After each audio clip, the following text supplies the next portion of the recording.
Ladies and gentlemen, I'd planned to speak to you tonight to report on the State of the Union.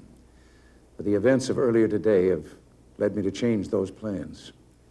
Today is a day for mourning and remembering. Nancy and I are pained to the core by the tragedy of the Shuttle Challenger.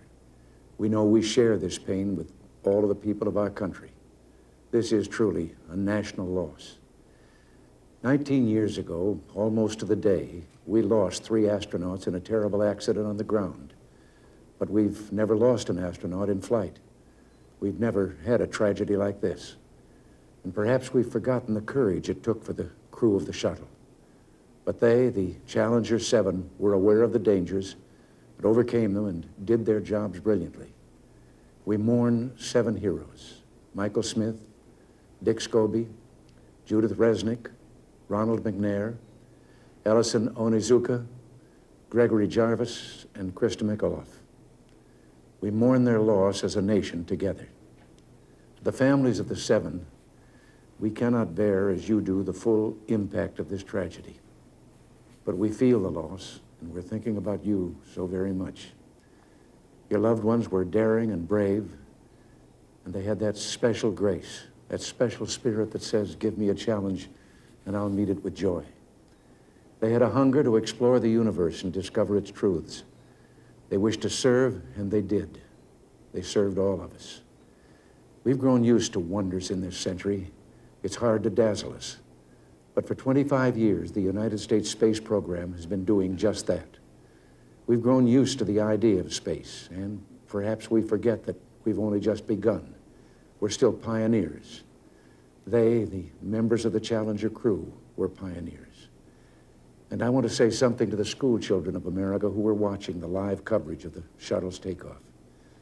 I know it's hard to understand, but sometimes painful things like this happen. It's all part of the process of exploration and discovery. It's all part of taking a chance and expanding man's horizons. The future doesn't belong to the faint-hearted. It belongs to the brave. The Challenger crew was pulling us into the future, and we'll continue to follow them. I've always had great faith in and respect for our space program, and what happened today does nothing to diminish it. We don't hide our space program. We don't keep secrets and cover things up. We do it all up front and in public. That's the way freedom is, and we wouldn't change it for a minute. We'll continue our quest in space. There will be more shuttle flights and more shuttle crews, and yes, more volunteers, more civilians, more teachers in space. Nothing ends here. Our hopes and our journeys continue. I want to add that I wish I could talk to every man and woman who works for NASA or who worked on this mission and tell them your dedication and professionalism have moved and impressed us for decades, and we know of your anguish. We share it.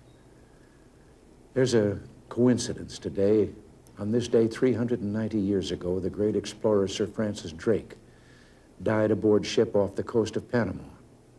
In his lifetime, the great frontiers were the oceans, and a historian later said he lived by the sea, died on it, and was buried in it.